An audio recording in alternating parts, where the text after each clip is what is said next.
Fui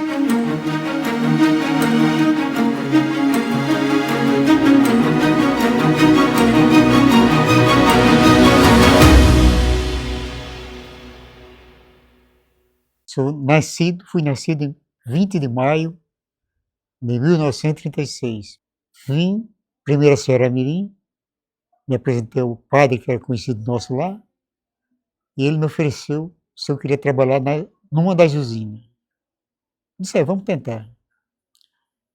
Mas qual era o seu pensamento? Eu digo, andar, conhecer o mundo, o Brasil. Ele respondeu, olha, para ele eu era Tito. Tito, pedra que muito anda, não cria lodo. Pense bem e volta aqui para a gente conversar. Aí fiquei conversando com ele e tal, passamos. No outro dia me ofereceu olhar para as usinas. Ele tinha um Jeep, modelo 1951. Aí fomos no Jeep, São Francisco, Ilhabela e Santa Terezinha. Terminado esse percurso, chegamos para almoçar na casa paroquial. Aí ele perguntou, das usinas, gostou de qual? Digo, da primeira, que seção eu não lhe quero. É muito perto da cidade, Ceará-Mirim é muito grande, tem muitas coisas perdidas, e não lhe quero perdido aqui. Quero ser na do meio, que é a Ilhabela. Topa do topo. Aí ele disse, então marca o dia de voltar. Marquei um dia com 8 dias, eu voltei. Aí fomos no Jeep, para a Ilhabela. Lá procurou o gerente, no escritório. Era seu Amilson Torres. Ele autorizou que eu fizesse o teste. Ora, naquela época, no escritório, em 57, mais ou menos julho de 57, aí me deram um papel pautado, folha pautado, um vidro com tinta, um tinteiro, né? E uma pena daquelas penas de Flandre que se caprichava, se lembra? Hoje tem umas penas, ela tinha duas faces assim. Se a gente escrevesse de lado, fazia uma linha só. Se botasse ela direitinho, fazia duas linhas. Eu já sabendo, aí botei ela de lado e respondi o que eles perguntaram. Quando terminou, um deles veio, olhou e disse, por aqui você passou. Agora tem que voltar aqui um dia para falar com o capitão de campo. Fazer um teste. Sim, primeiro perguntaram se eu queria trabalhar na cooperativa, era o comércio. Se queria oficina mecânica, se queria garagem. Foram oferecendo várias. Se queria ficar no escritório, para o escritório. Eles têm que voltar para Ceará-Mirim, fazer o curso de datilógrafo, são 3 meses. Depois de 3 meses, volta aqui. Não, eu quero começar a trabalhar amanhã. Se amanhã não é possível. Venha sábado agora para a usina, falar com o capitão de campo, que é o seu Trajano, fazer novo teste com ele. Se você passar, está empregado. Então, voltei para Ceará-Mirim, fiquei na casa do padre, na casa paroquial, e no sábado, tinha que vir cedo, que eu vinha a pé, porque ele disse a mim que ia sair no jipe dele, não podia me deixar lá. Digo, eu já sei do caminho, fomos de jipe, eu vou de pé também. Lá mesmo, o sino da igreja nunca para, né? Aí quando bateu 4h30, eu saí. Já tinha uma malinha, né? Eu tinha minha roupinha, minha rede, ajeitei a mala. E comprei também na feira do domingo, não, antes, no Ceará-Mirim, comprei uma formiga também. Comprei um lápis e uma folha de papel pautado. Dobrei e botei no bolso. Aí no sábado pela manhã, tirei para a usina. Lá, esperei que o capitão chegasse, que era Trajano, seu Trajano. Me apresentei e mandou fazer um teste. O teste era o quê? As 4 operações e calcular lá uns terrenos para cubar, né? As operações senti logo, mas já resolvi logo. Mas para cubar, fui perguntar ao escriturário, era João de Oliveira, como é que fazia aquilo. Disse, junte os dois aceros na série compoente, o norte com o sul, some, multiplica as duas uma pela outra, e depois multiplica por 4, e depois não. Aí fiz como ele mandou, ele olhou e disse, passou. Agora espero que o capitão chegue para mostrar que você passou aqui. Agora ele dá o veredito dele. Pois não. Aí passei o dia. No quartel eu tinha conhecido um colega, chamasse Gregório. E lá nós andávamos, às vezes conhecia, ele dizia que trabalhava nas usinas e era tratorista. E na dita 7 que eu falei antes, eu fiquei escorado na parede da balança, sozinho, sem conhecer ninguém. Eu olhei, lá vinha Gregório com mais 3 colegas dele. Uma distância assim de uns 20 metros de distância, ele passou. Eu chamei em voz alta, Gregório. Para mim foi alta a voz. Gregório. Ele não respondeu. Aí eu olhei, ele ficou na casa distante, tinha uma bodagazinha lá. Ele lá também não foi atrás dele, não. Quando o chefe de campo chegou, me apresentei, ele olhou, disse: está aprovado, passou. Agora o senhor vem segunda-feira para trabalhar na Fazenda Guanabara com o seu Pedro Costa. Espero que ele chegue aqui para apresentar o senhor, você a ele. Pois não. Aí esperei um pouco, chegou. Cada qual bem montado, seus animais, nenhum chegado desarmado, tudo bem armado, com 38. Eu fiquei olhando que aqui é diferente, mas vamos ver, né? Aí ele chegou, me apresentou, me disse: sabe da Guanabara? Eu digo: não, senhor. Esse aqui só de Dabela disseram a mim para cá, que eu vim a pé. Ele disse: olha, quando o senhor entrar aqui na terra da usina, tem aquela linha ferra, e tem um gancho. Uma vai em frente e outra desce à sua direita. Pega aquela linha à sua direita, na frente você vai ver um chaminé, sabe o que é um chaminé de 6, e vê uma casa grande de um lado com luz elétrica. Lá dava uns 5 quilômetros de Guanabara para Ilhabela. Só tinha luz elétrica nessa casa grande e na outra que era do administrador. Ele disse: à direita tem um campinho de futebol, tem um chaminé bem alto, que foi da usina Guanabara. Você olha para a direita e lá mora o administrador. Aí vai para lá, ele deve estar em casa ali esperando. Aí passei, vi o chaminé, fui na casa, a esposa dele saiu. Perguntei por ele já saiu. Mas tem um cidadão ali naquela cocheira com um burro selado, esperando pelo senhor. Fui lá e falei com era um trabalhador lá. Ele disse: estou aqui para o senhor. O senhor pega essa chaminé, tem a linha, você diga que ele está no 13. O que é o 13? Ele disse: é uma estação onde se bota a cana, tem o nome de 13. Pois não. Isso aí. Não tem na burra isso aí. Admirando tudo limpo, bem limpinho, até que cheguei. Eles passam um rio, primeiro um rio, que é o Rio Velho. Depois chega no Rio da Água Azul, onde ele está ajeitando o ponto do Camiteiro botar as canas. Onde vai a locomotiva botar os vagões e ser cheio manual para vir. Tá certo. Admirei muito o canavial e lá, seu Pedro Costa já estava. Me apresentei a ele. Eu disse: vou fazer aqui o ponto do povo e vou. Eu disse, lhe ensinando o que é que se gosta de fazer. Aí admirei porque ficou chegando os trabalhadores, um número mais ou menos de 40, um atrás do outro, e foram passando por mim: bom dia, bom dia. Lá em Mísia Floresta, quando eu disse que ia trabalhar na usina, meus amigos foram me dizendo que eu era doido. A usina era um lugar que tinha um canto para andar, era só em cima daquela linha. Se errasse, ia para o pau. Eu digo: se eu errar e vier fazer isso comigo, eu sei para onde é que eu vou. Quando a gente naquela época era licenciado, tinha 30 dias para não ser preso pela polícia. Se qualquer coisa que fizesse que a polícia fosse prender, apresentava o cartão, que tinha a carteira de reservista, e o exército é quem tomava conta, não a polícia. Era instruído naquele tempo para isso. Eu digo: olha, se acontecer isso comigo, eu sei para onde é que eu vou. Vou para o meu quartel e denuncio deles. Mas vou. Vim. Lá quando vi o pessoal: bom dia, eu digo: é diferente do que meus colegas disseram.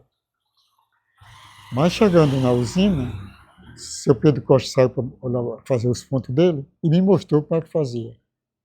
Vamos por aqui. Chegar na Ilhabela, pedir para o senhor uma caderneta, para você uma caderneta e um lápis. Eu tenho um lápis aqui.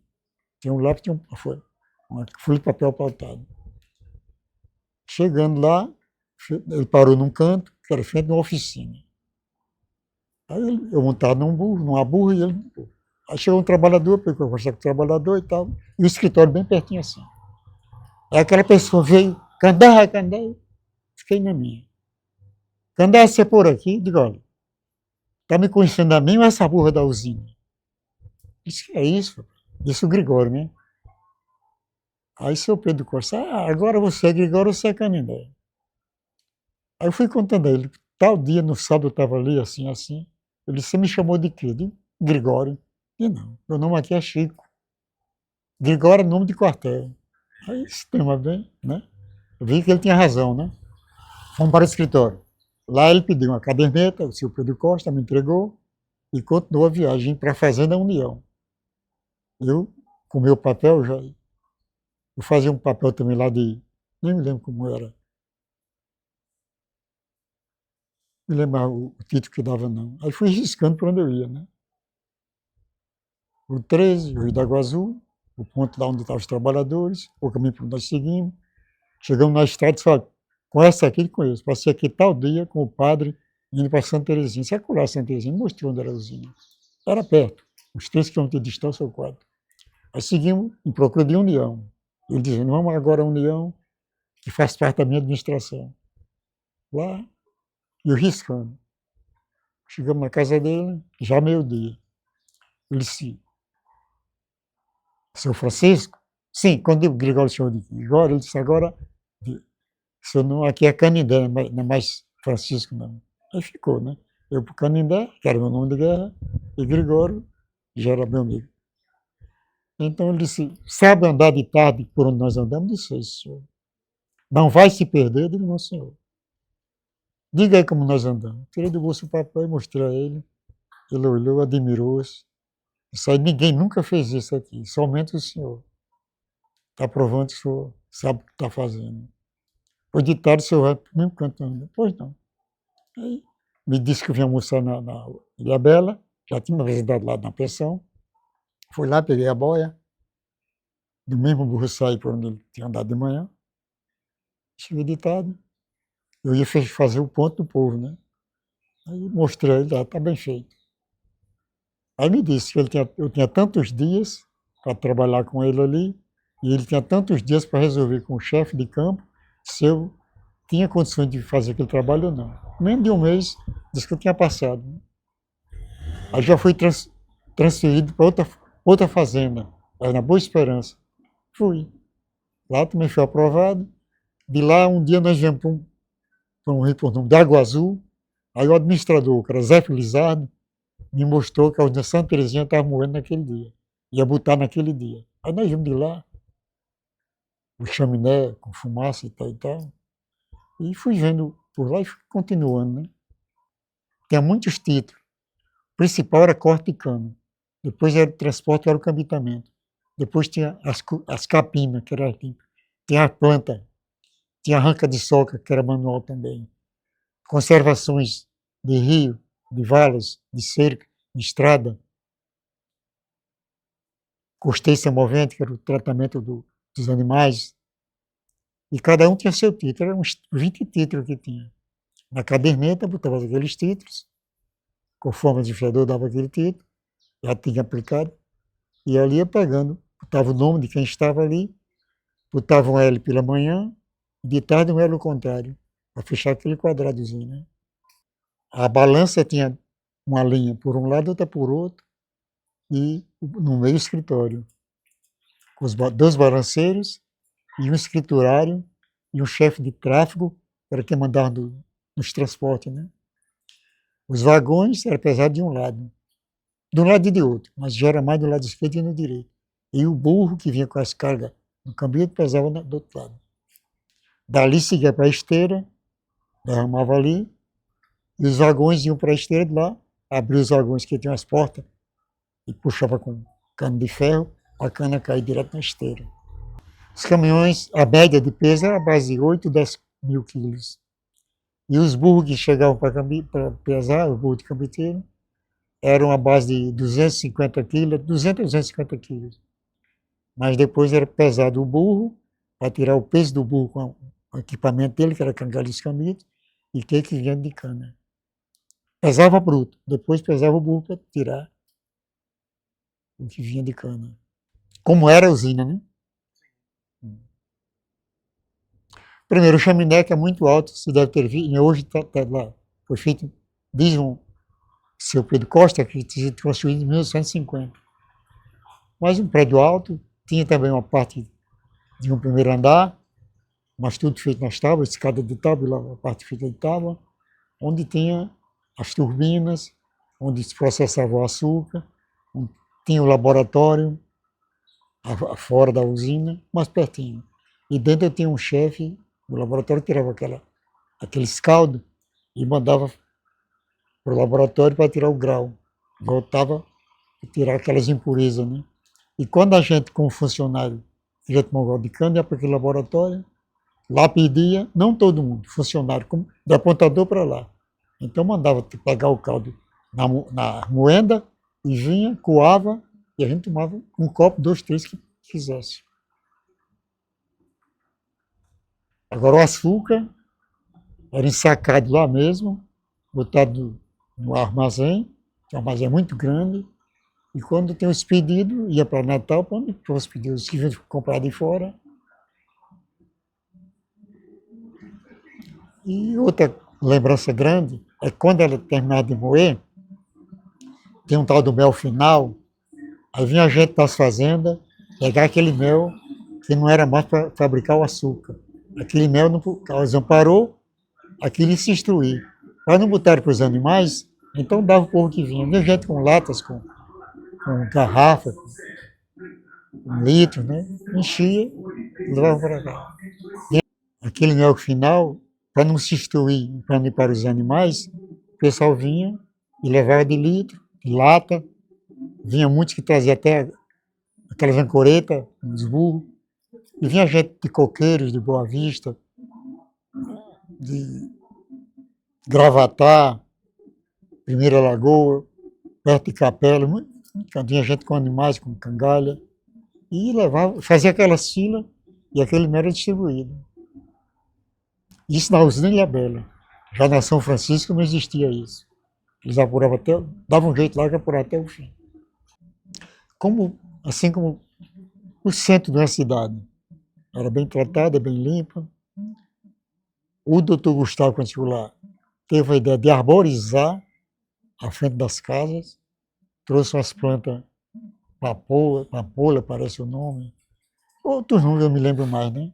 E plantou em cada uma casa e pedia para que nós, como administrador que veio por lá, pedia para o povo olhar, irrigar a planta, né? Tinha água encanada, saindo da usina, que tinha um poço lá, a água de lá era ruim. Quando o doutor foi governador, dono da usina, depois da fusão, ele foi lá fazer algumas visitas. Numa delas eu pedi, umas palavras que eu fiz lá para ele, que fizesse com que a água de Santa Terezinha viesse para Ilhabela encanada, para evitar do trator estar puxando aquela água numa carroça, num tanque, né? Para diminuir aquela viagem. Ele prometeu e fez. Encanou, mandou encanar água de lá de Santa Terezinha para Ilhabela, e todas as casas eram abastecidas com água de Santa Terezinha. Era água de primeira. Inclusive, dizem que algumas vezes uma empresa que tinha em Natal que fabricava cerveja, não sei se era da Brahma que era, foi lá pedir para comprar aquela água e tirar direto para lá. E a usina nunca aceitou. Porque eles era uma água muito limpa, faziam certos exames e não tinha nenhuma impureza. Aquela usina tinha umas 200 casas de alvenaria. Quando eu cheguei logo como apontador andando por lá, quando passava de manhã, tinha energia de manhã o dia todo. De noite, tinha duas redes. Uma para geladeiras e o som, e outra só para iluminação, que era à noite. Aí eu via aquelas radiolas grandes naquela época, né? Passando aqueles discos. Eu me lembrava de Natal. Dava a impressão, porque Ceará Mirim não tinha energia de dia, só durante a noite. Mas lá parecia uma cidade. E esse doutor Gustavo, agrônomo, faleceu de um desastre. Chegando lá, ele também gerenciava uma fábrica de um buzeiro em Santa Cruz, e quando ele ia para lá, uma vez por mês, às vezes 2 em 2 meses, sempre convidava para ir lá. E passar por uma cidade pequena como Tangará, Bom Jesus, e dizia, ó, Candé, isso aqui é uma cidade, não é menor do que Ilhabela, e parece ser, doutor. Pode ter alguma coisa, mas aqui é menor. Então vamos transformar Ilhabela numa fazenda, numa cidade. É tanto que ele, mesmo como a gerente da usina, agrônomo, que mandava no campo era ele, nesse tempo ele era administrador, só vi ser promovido já era promovido a chefe de campo. Ele lá criou um delegado e um prefeito. Um administrador trouxe para cá e nomeou como delegado para ver o que se passava. Tinha um ônibus que transportava os alunos. Ele botou uma pessoa para andar para ver se existia algum atrito, alguma briga, alguma desorganização naquele transporte. Quando o padre ia celebrar a missa, que é uma vez por mês, na sede, ele sempre convidava para ficar lá com ele, o doutor Gustavo. E com o padre nós íamos lanchar na casa dele. Que fosse uma janta, um lanche, ele mandava preparar e nós íamos. Portanto, daí eu pedi a ele para a gente construir uma capela ali, porque a sede era só para o dividimento. Ele autorizou. E eu comecei e fizemos a capela. Foi inaugurada, a padroeira Nossa Senhora de Fátima.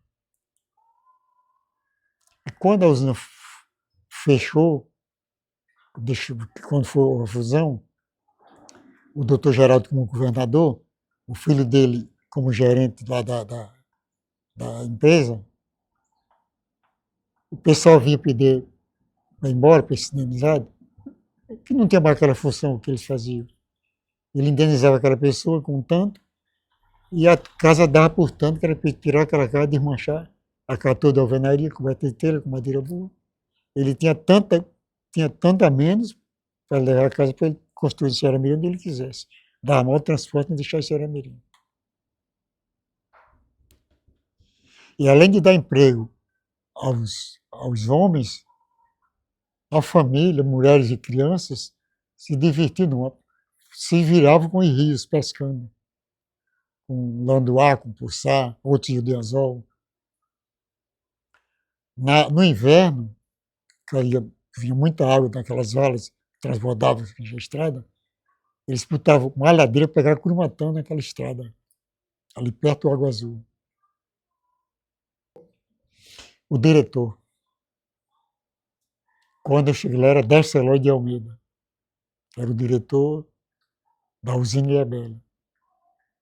Foi também prefeito de Ceará-Mirim. E na campanha do governador Luiz Alves, ele foi algumas vezes lá, e a reunião era naquela Casa Grande do Alto, quando ele era candidato. Quando havia precisão, com os trabalhadores tinha sempre um churrasco, final de moagem ou início de moagem. Naquele churrasco, o dono, o diretor, fazia questão de cumprimentar um por um, ou não todo, mas a maioria, né? Apertando a mão, abraçando. Muito embora que alguns sempre tinha a segurança, né? Ficava acompanhando à distância, mas nunca foi provocado por nenhum trabalhador. Tem uma lembrança agora que é meio curiosa. Quando houve logo a fusão, veio os diretores de Pernambuco e houve um dia que algumas pessoas iam precisar desse diretor, chamasse Luiz Lacerda, dizia ele que era oficial de reserva do Exército. Um dia ele me fez um teste. Vim conversar com ele, na casa grande, um sofá, ele sentado aqui, eu aqui na minha esquerda ele, conversando. Eu falei com ele, estava morando na frente da Boa Esperança, como administrador, e vim reclamar, até o salário da família estava atrasado, salário da família, e falar entre isso outras coisas de aumento. Ele conversou comigo, e quando eu menos espero, ele aqui na minha esquerda, ele botou o revólver na minha costela aqui. Aí eu também fiz só olhar, não me retirei, não. Ele disse, Candé? Pois não, doutor. A prova de fogo com você foi essa, você passou. Você não se intimidou, não teve nem tremeu, não. Eu não tenho um aqui também, não vou puxar para o senhor, não. Eu tinha um 38. Eu nem fiquei na minha, né? Cada um de nós tinha um 38. Eu tinha um 38, eu tinha um 44 também, mas vim em casa.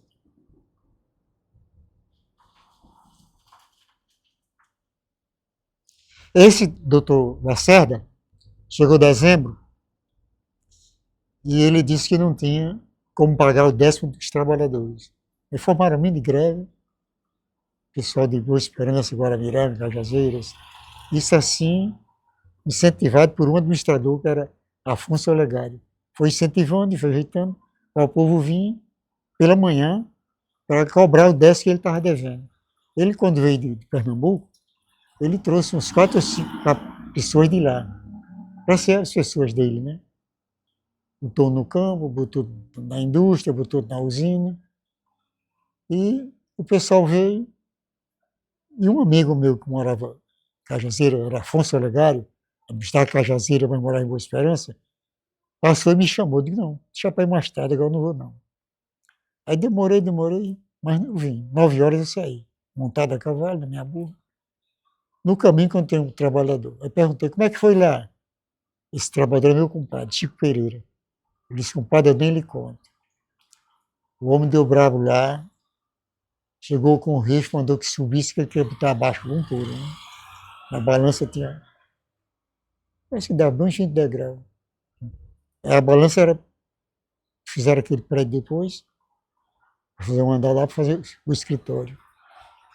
Nesse escritório tinha o gabinete do diretor comercial, diretor não sei de que, o diretor-presidente. Era o comercial, industrial e o presidente. Tem até uma para contar disso. E então, se ele ficou ele subiu, deu bom dia ao povo, o pessoal correspondeu, quando chegou lá, armou-se e veio para a balança e mandou que subisse um por um que ele ia botar abaixo. Isso Lacerda, doutor Lacerda. O pessoal não subiu, não. Foi se retirando, e foi embora. E ele achou que... Mas um ficou conversando por aí uns, e um deles achou, ele já morreu, chamasse Justo Fernando de Oliveira, achou que devia ir a Natal denunciar dele do que ele tinha feito. E foi, sem combinar com ninguém. Foi, lá procurou o meio para onde ele queria, né? Naquele tempo tinha um comando do exército que era para isso.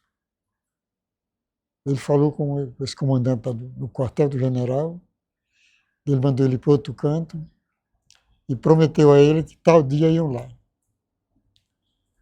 Quando eles iam descendo para lá, já próprio para aprender se está certo, segundo soube depois, mas a usina sempre gratificava ao delegado de Ceará-Mirim, que nesse tempo era um capitão por nome Capitão Enoque, delegado de Ceará-Mirim. E eles tinham sempre aquele povo, aquele delegado e também o sindicato rural.